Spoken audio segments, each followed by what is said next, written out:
If you have this kind of problem, let's see how to solve it.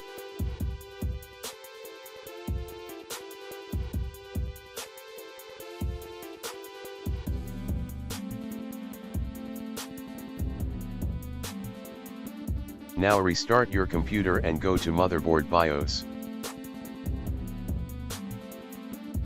Now press the Del key while restarting the computer.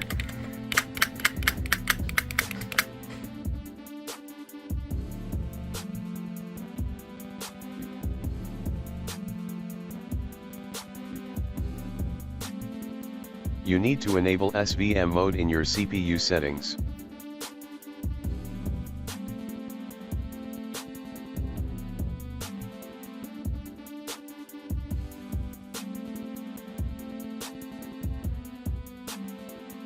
Now save and exit.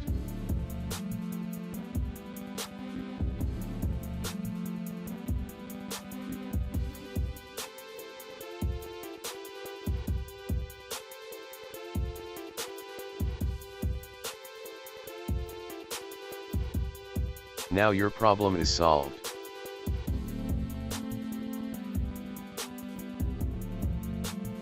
Thanks for watching. If you like our videos, please subscribe.